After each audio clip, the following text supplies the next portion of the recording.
Bom dia! A nossa aula de hoje sobre o pré-modernismo vai enfocar dois autores, Augusto dos Anjos e Monteiro Lobato.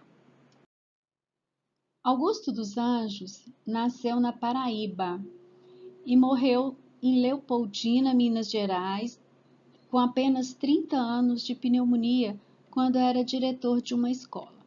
Ele chegou a morar em 16 cidades diferentes, inclusive o Rio de Janeiro.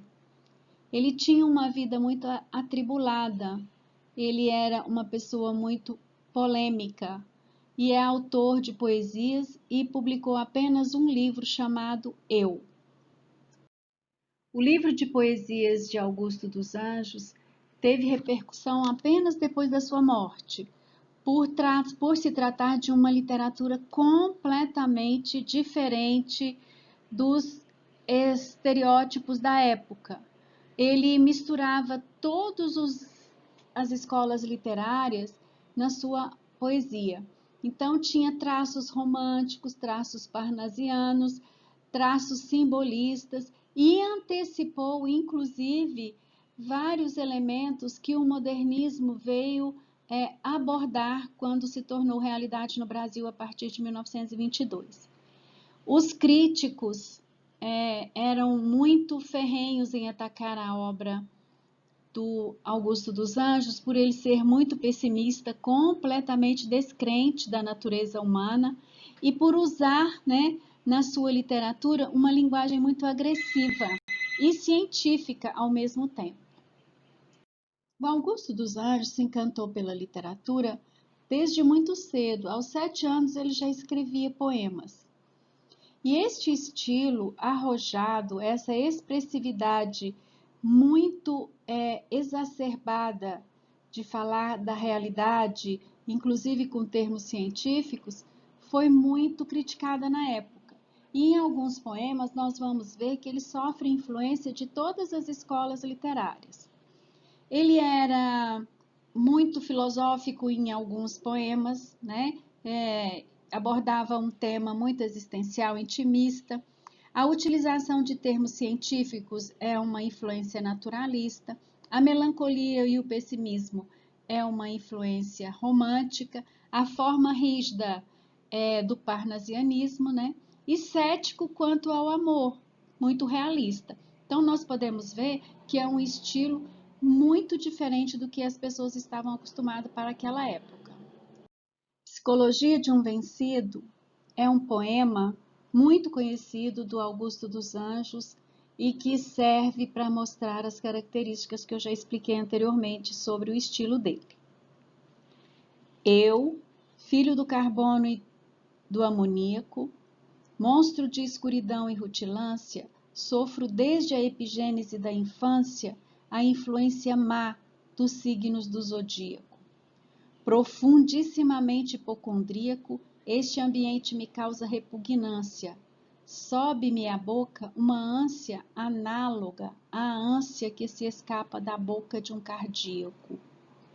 Já o verme, este operário das ruínas que o sangue podre das carnificinas come, e a vida em geral declara guerra, anda a espreitar meus olhos para roê-los, e há de deixar-me apenas os cabelos na frialdade inorgânica da terra.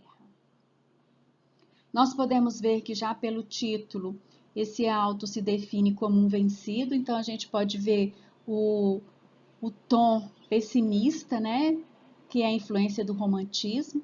Na primeira estrofe, ele fala que ele é a conclusão de uma reação entre o carbono e o amoníaco e que ele também se autodefine como um monstro, misturando escuridão e brilho. E fala que desde que é formado no ventre da mãe, epigênese da infância, ele sofre por causa da influência maligna do universo. Ele também fala que é hipocondríaco, obcecado por doença, e que o ambiente em que ele vive causa a ele repugnância, como se ele tivesse que viver nessa ânsia, como se fosse um cardíaco. Aí ele começa a se comparar com o verme e vai falar que o verme está à espreita dele. o verme que é operário das ruínas, né, da podridão, da deteriorização das coisas. E ele vai falar que, declarando sempre guerra à vida, né, esse verme está à espreita, querendo roer-lhe os olhos, e que vai deixar no túmulo, na terra fria, apenas os cabelos dele.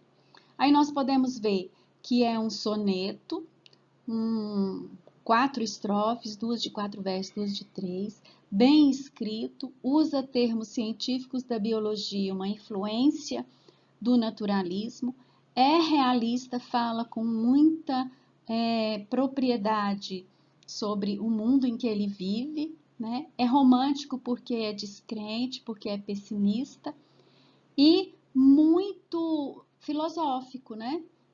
Se questionando sobre o próprio destino, a própria vivência neste mundo.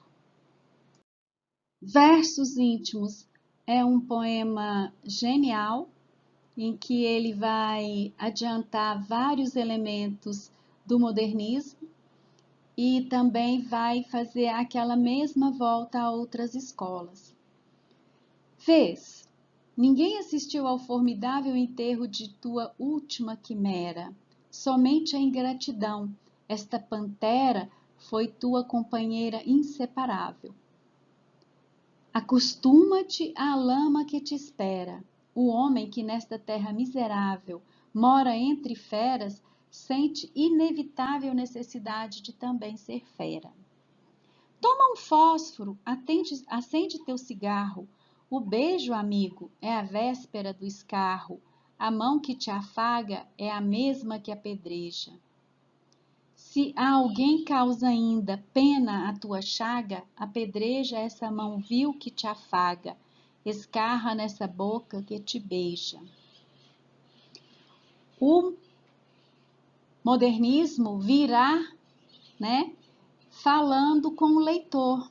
Quando ele começa já falando com o leitor, ele já está sendo modernista. Essa atitude será muito aproveitada no modernismo, né? O poeta falando com o leitor, então o poema é um diálogo, isso é uma antecipação, né? E aí ele vai falar, olha o tom descrente, ninguém assistiu ao formidável enterro de tua última quimera, do seu último sonho, quimera, né? O seu último sonho.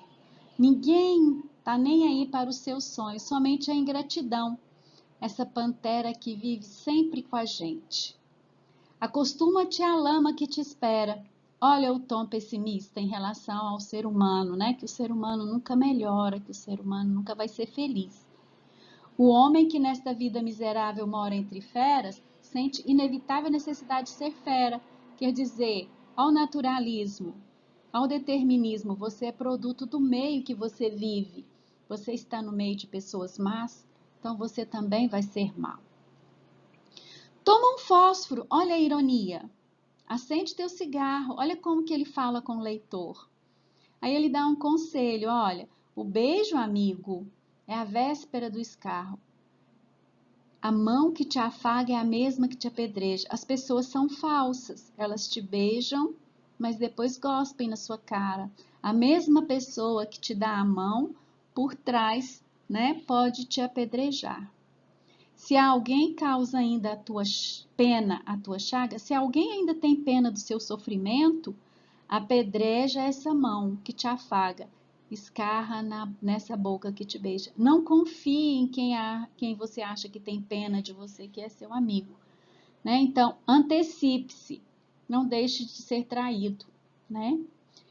Também é um soneto, e aí vocês viram que ele sofre a influência de várias correntes literárias e, inclusive, é moderno demais para a época em que ele escreve esse poema.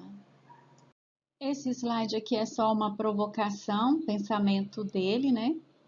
Para iludir minha desgraça, estudo. Intimamente sei que não me iludo. Então, não tem ilusão. Ele estuda para tentar se iludir, mas ele sabe que é completamente descrente, pessimista em relação à vida. O Monteiro Lobato é um autor muito importante para o nosso pré-modernismo, né?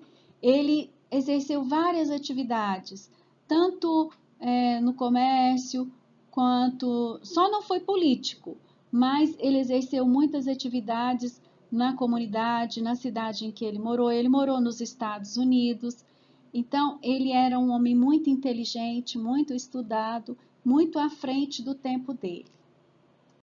Todos conhecem o Monteiro Lobato como autor de literatura infantil, não há como negar, né? Ele tinha uma personalidade moralista e conservadora, essencialmente nacionalista, defendia o progresso material e cultural do povo, e o estilo literário do Monteiro Lobato, na forma de escrever, ele não tem muitas inovações. O que chama atenção na obra dele são os temas polêmicos que ele abordava. As principais obras são Urupês, Cidades Mortas, Negrinha, Sítio do Pica-Pau Amarelo e O Presidente Negro. Os 3 primeiros são contos, o Sítio do Pica-Pau Amarelo todo mundo conhece, que virou minissérie, virou programa de televisão, e O Presidente Negro é um romance, o primeiro romance de ficção da literatura brasileira. O livro de contos Urupês é muito polêmico, o Monteiro Lobato teve que se explicar, né, por criar a personagem Jeca Tatu no livro. Então, por quê? Ele retratou o Jeca Tatu como um roceiro, como um sertanejo muito precário, né? Que sofria de algumas doenças, principalmente o amarelão, que não tinha água tratada, que não tinha políticas públicas, né? O governo não tinha programas sociais para as pessoas que moravam no campo, principalmente os pequenos fazendeiros. Então, ele começou a mostrar nessa personagem todo o estereótipo de um homem que mora no interior sem nenhuma condição. Então, a linguagem é simples e depois essa personagem do Mazzaropi, né, que todo mundo conhece, é inspirada no Jeca Tatu. E o Monteiro Lobato, ele sofreu muitas críticas por causa desta obra, porque todo mundo falava que ele retratava o roceiro sertanejo como um preguiçoso, como uma pessoa que gostava apenas de dormir debaixo das árvores e beber pinga. Ele teve que se explicar, né, dizendo que o Jeca Tatu não é assim, ele está assim. Na verdade, o que ele quis foi justamente denunciar a forma como essas pessoas viviam, completamente alijadas do poder público, né? O poder público não tinha programas, não tinha nenhuma visão para essas pessoas, então era como se elas estivessem abandonadas e não pudessem ter outro meio de vida a não ser este. Então, é uma personagem que fez muito sucesso e faz até hoje. Antes de falar da literatura infantil, eu vou falar de outro livro do Monteiro Lobato, que é Cidades Mortas, que também é um livro de contos em que ele vai falar do Vale do Paraíba, no interior de São Paulo. Então, o Monteiro Lobato, ele se dedicou muito àquilo que eu disse, que era uma característica dos autores do pré-modernismo, falar das regiões em que eles moravam. Então, ele começou a desmistificar como que era o interior do Brasil. E no livro Cidades Mortas, ele vai escrever contos também dessa época da crise do café no interior de São Paulo. Outro livro de contos do Monteiro Lobato é o livro Negrinha, que tem um conto também do mesmo nome, em que ele vai tratar da escravidão no Brasil, né? E fazer uma crítica social em cima disso. Depois, a obra principal da literatura infantil e mais conhecida do Monteiro Lobato é O Sítio do Pica-Pau Amarelo, que é uma obra que todo mundo julga que ser para criança, ela é muito inocente. Mas o Monteiro Lobato, ele foi muito perseguido pelo governo e pela igreja pelas suas obras. Chegou ao ponto das obras do Monteiro Lobato serem queimadas nas escolas de tanta perseguição.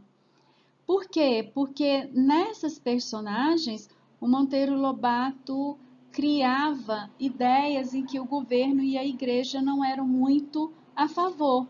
Por exemplo, o modelo de família. A família do sítio do Pica-Pau Amarelo, a provedora é uma mulher, é uma avó. Pedrinha, Narizinho, não aparecem os pais, é a avó que é a provedora, né? Os meninos não vão à escola. A escola para o Monteiro Lobato, esse modelo de escola, inclusive atual, né, nosso, era muito criticado pelo Monteiro Lobato. O conhecimento não pode partir do professor para o aluno, mas o aluno é que busca o conhecimento e o professor, ele é apenas uma direção. Então, as crianças, elas vão à biblioteca, elas vão até o Visconde de Sabugosa para tirar as suas curiosidades, e a avó ensinava em casa. Então, esse modelo de escola também foi muito batido na época, né? O feminismo, a Emília, era uma boneca que falava o que queria para quem queria, do jeito que queria.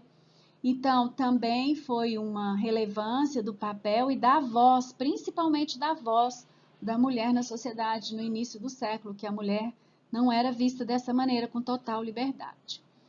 A obra é muito criticada pelo tratamento dado à tia Anastácia, mas isso é uma crítica infundada, porque ele viveu no tempo da escravidão, né? Ele era um homem cuja a família ainda tinha escravos, então ele viveu esse contexto, ele não inventou o contexto, ele apenas retratou o contexto. Na verdade, a tia Anastácia, ela tinha autoridade de danar com as crianças, de educar as crianças, então não passa apenas de crítica. Então, Monteiro Lobato foi um autor muito criticado por ser muito moderno para a época. Muitas ideias do Sítio do Pica-Pau Amarelo eram muito negadas pelo governo e pela igreja daquela época. Outra obra, né, para adultos do Monteiro Lobato, muito conhecida e muito polêmica, é O Presidente Negro. Ela foi publicada em 1926 e ela foi escrita numa época que o Monteiro Lobato morava nos Estados Unidos, e é uma obra de ficção científica em que ele vai falar do futuro. Tem uma máquina por viroscópio em que a pessoa vê o futuro. E tudo que está escrito no livro, ele escreveu esse livro nas 2 primeiras décadas, tudo aconteceu, né? Para começar, o título do livro, os Estados Unidos teve um presidente negro que concorreu com um branco e uma mulher, igualzinho acontece no livro. Lá ele vai falar muito de racismo, ele vai falar de eugenia, ele vai falar de muitas mudanças tecnológicas, ele vai falar do ensino à distância, ele vai falar do trabalho em casa, ele vai falar de muitas coisas que serão inventadas. Tudo que ele fala no livro, depois, né, de 100 anos, acontece. Então, o livro é muito lido, às vezes mal compreendido, mal interpretado, por ser tão polêmico. Com esses slides, nós terminamos os estudos dos autores do pré-modernismo. Como vocês puderam ver, nós estudamos 5 autores, cada um com suas especificidades, embora cada um falasse da região em que vivesse. Todos têm estilos diferentes. Esse estilo é que vai dar luz, é que vai abrir caminhos para o modernismo começar no Brasil.